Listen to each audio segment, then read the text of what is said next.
cardio. He said he's got the answers for you in wrestling and in stand-up. What's your response to that? I don't know. I never tired. What are you talking about? About my cardio? I make tired my opponents. What are you talking about? I don't understand. All my life, never make me tired. Nobody make me tired all my life. I don't know what you're talking about. Maybe he have problem in his head, or he don't see fight. Before, when I fight with Michael Johnson, he talk about, oh, Michael's gonna finish him. Michael's gonna smash him. What happened? What happened? I smashed Michael Johnson, but Michael Johnson beat him.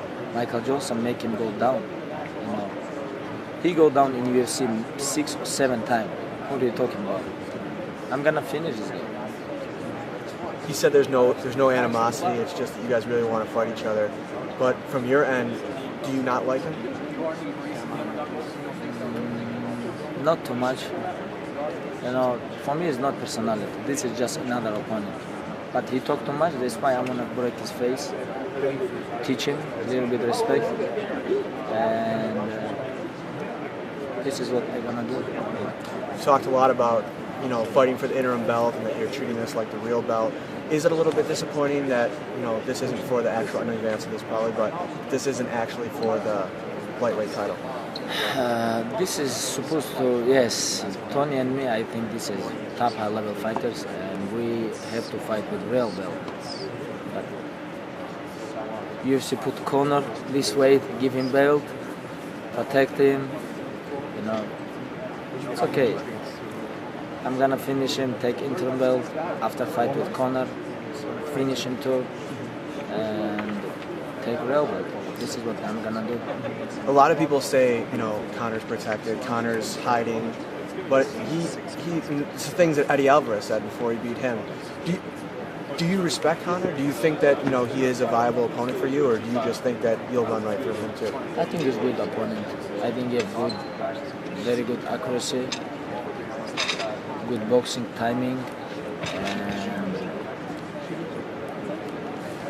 but he has a very big problem, you know, when you take him down, hold him, like, give him top control, he all the time top, you know, he all the time, you know, I don't think he has a very big heart.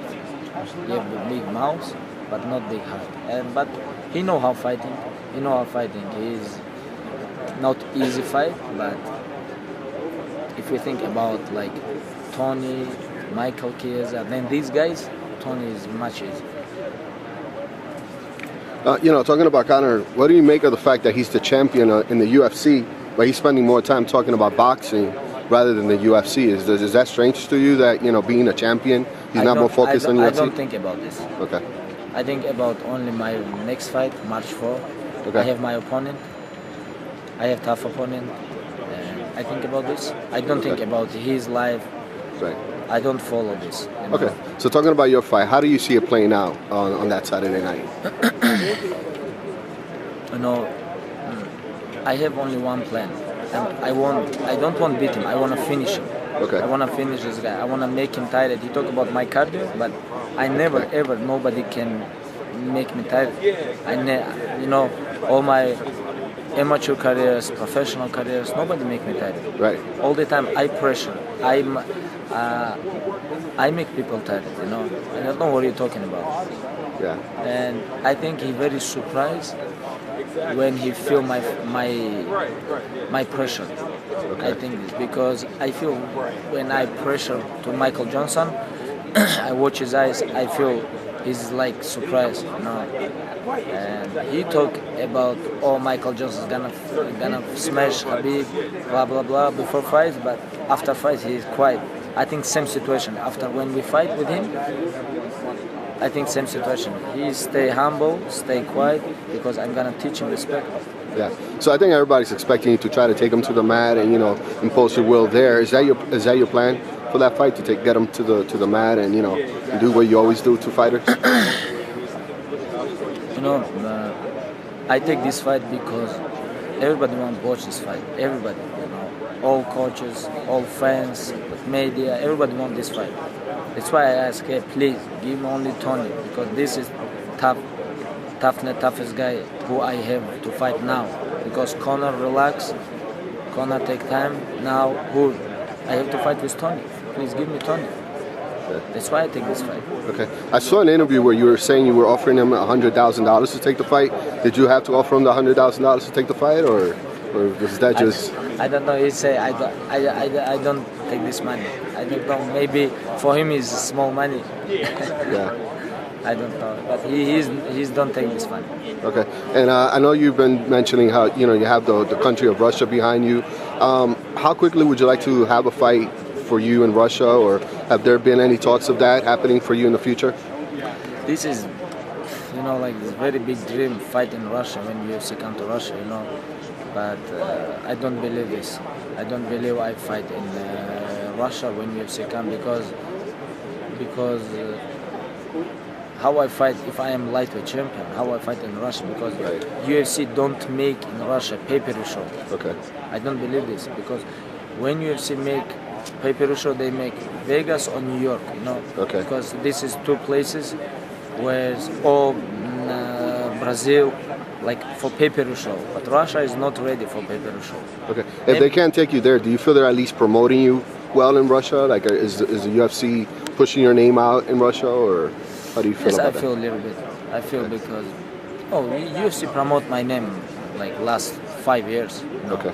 Because if I don't fight in UFC, nobody knows me. Right. Because this is biggest show. This is #1 show MMA in the world last 20 years, and when you fight in this show and win, you becomes famous. Okay. Last question for those of us that don't know, how big is your UFC, MMA, and you in Russia? Like, is there a lot of events in Russia, or how well are you known there? It's very big. Now MMA is very, very, very famous in Russia, and not only Russia, like USSA countries, all. Okay. It's very, very famous.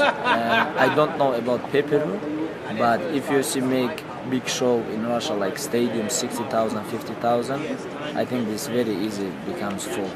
And actually, they sell all tickets 100%. Yeah. In Mexico, the pay-per-views are free. How is it in Russia, the UFC events? Are they also pay-per-view in Russia? Are they shown on free TV? How do people watch UFC in Russia? Internet. You cannot? No, internet. Oh, internet. Internet, but no pay-per-view. No pay-per-view. I think maybe somebody can buy, but not too much, because $60 is big money to Russia. $60 is nothing in USA, maybe, but in Russia it's big money. Okay. For regular family, this is very big money. Thank you. He asked you about the money offer you made to Tony to take this fight. Obviously, didn't come to that. But what made this fight so important to you that you were willing to pay him part of your purse to make it happen? #1 important for me this fight because everybody talk about this fight. 8-win streak, 9-win streak, and we have to fight. That's why I ask you, please make this. I wanna fight with him. Make this. And then when UFC say, hey, you fight for the interim belt, I love this. Why not? I'm gonna beat toughest guy in division and take belt same time. This is very big news, very good news for me, and this is what I'm gonna do. Did you ever think you'd get to this point in your career where you'd have this type of opportunity as a co-main event, as a title belt seeker? Yeah, this 100% this is biggest fight all my life, and that's why I'm training hard, very hard, train smart, and I'm gonna show my best shape of all time. I'm gonna show this.